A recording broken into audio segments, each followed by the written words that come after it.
રાજકોટ સહિત સમગ્ર ગુજરાતમાં મુખ્યમંત્રી દ્વારા મગફળી ખરીદવાનું શરૂ કરવામાં આવ્યું છે, ત્યારે રાજકોટ માર્કેટિંગ યાર્ડમાં પણ ટેકાના ભાવે મગફળી ખરીદવાનું શરૂ થયું હતું, જેને લઈને માર્કેટિંગ યાર્ડમાં ટેકાના ભાવે મગફળીની ખરીદી કરી શકાય તે માટે જૂના માર્કેટિંગ યાર્ડમાં કેન્દ્ર બનાવવામાં આવ્યું હતું। તેમાં આજરોજ આગ લાગવાની ઘટના બનવા પામી હતી, જેમાં મગફળી માટેના ખાલી બારદાન રાખવામાં આવ્યા હતા। તેના પરથી વીજળીનો તાર પસાર થતો હતો, તેમાંથી તણખા ખાલી બારદાન પર પડતા આગ પ્રસરી હોવાનું પ્રાથમિક તારણમાં જાણવા મળ્યું છે। 40 થી 50 કટ્ટા ખાલી બારદાનમાં આગ લાગી હતી। ઘટનાની જાણ થતાં ફાયર વિભાગની 4 અલગ અલગ ટીમ ઘટના સ્થળે પહોંચી ગઈ હતી અને આગ ઉપર કાબુ મેળવ્યો હતો। Kanabhai Chavda, marketing yard inspector. અમે રાજકોટ લોધિકા પડધરી ગવર્મેન્ટના ટેકાના ભાવના 3 સેન્ટર અમે કપાસ વિભાગમાં ફાળવેલ હતા। એમાં ડેડર મંડળી છે પડધરી તાલુકાનું આવે એને આ પ્લેટફોર્મ અમે ફાળવેલું, પણ એમના લેબર એમના મંત્રી સાહેબને કહેવાથી શોર્ટ સર્કિટના હિસાબેથી ત્યાં બાદન પડેલા એમાં આગ લાગેલી હતી અને આગ અત્યારે કાબૂમાં લઈ લીધી છે। અંદાજિત 1.5-2 કલાક જહેમત ઉઠાવીને સાથી કર્મચારીઓ એમના કર્મચારીઓ બધા ભેગા મળીને આગ અત્યારે કાબૂમાં લઈ લીધી છે। અંદાજિત તો હજી બારદાન આમાંથી કેટલા સેફ નીકળે એમ કહું, 50-60 બોરી હતા એમાંથી કેટલા બારદાન સેફ નીકળે એ પ્રમાણે છે। અત્યારે મહેનત ચાલુ છે કામગીરી કરવાની, હાથો ખ્યાલ પછી આવે। મગફળીમાં કોઈ પણ નુકસાની થયેલ નથી, એમાં ખાલી બારદાનને જ શોર્ટ સર્કિટના હિસાબે આગ લાગેલી છે। મગફળી બધા અમારા સામે જે પ્લેટફોર્મ છે 2 લોધિકા અને રાજકોટ, એમને કાંઈ નુકસાની કાંઈ થઈ નથી। અંદાજિત 4 વાગ્યાની આજુબાજુ અને એમના મંત્રી સાહેબ છે અમને જાણ કરી તાત્કાલિક, અમે પછી આગની પ્રોસિજર જે અહીંયા સ્થળ ઉપર પહોંચ્યા ત્યારે તો લાગી ચૂકી હતી।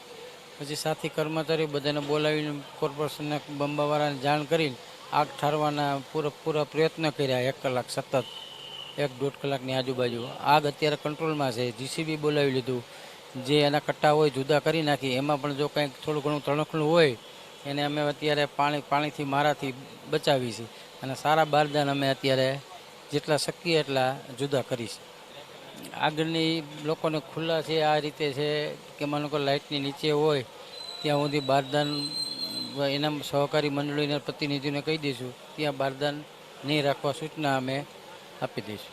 મારું નામ સ્ટેશન ફાયર ઓફિસર R.A. જોબણ।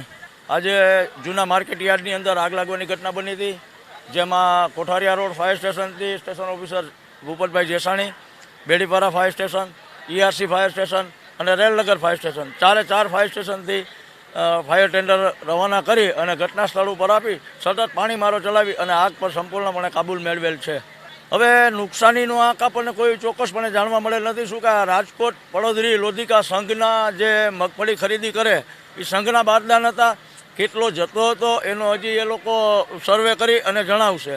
આશરે 2-2.5 કલાક જેવો સમય થઈ ગયો અને આગ પર હાલ સંપૂર્ણપણે કાબૂ મેળવેલ છે। આ બારદાન આટલા બનેલા છે એની અમે 2000 થી 2500 ગુણી મગફળીનો જથ્થો અને બીજા આપ જોઈ શકો છો આ બારદાન છે, આના ડબલ બારદાન છે, બધા બચાવી લીધેલા છે। 2500 ગુણી જેવી મગફળી બચાવી લીધેલ છે। પડધરી તાલુકાનું સેન્ટર મને મળ્યું છે ડુંગરકા સેવા સહકાર મંડળીને, અને સંઘ મારફત ખરીદી કરી છે। ગુજકો માર્શલથી બારદાન આવતા હોય કટા ગાસડી અને આવક જાવક રજીસ્ટર અમારી પાસે બધા છે જ ઓલરેડી, બરોબર। આ લગભગ 125ની આસપાસ 100ની આસપાસ ગાસડી હશે અને એક ગાસડીમાં 500 નંગ બેગ આવે કોથરા। આ અનુમાન આસપાસ સમજી લો ને 848 4 થી 5 લાખની આસપાસ નુકસાન હશે એમ। મગફળી ખરીદી સંઘની મારફત મગફળી ખરીદી કરતા હતા અને આ ત્યારે આટલું નુકસાન શોર્ટ સર્કિટના કારણે થયેલું છે। આવડું મગફળીને જાજુ નુકસાન નથી। મારી બાજુમાં બેગમાં હતું એમાં 114 કોથરા હતા, એમાં થોડીક આગ લાગી ગયેલી છે અને એમાંય બચાવી લીધેલા છે અને સામાન્ય શેડમાંથી 2022 નંગ બારદાન બચાવેલા છે અમે।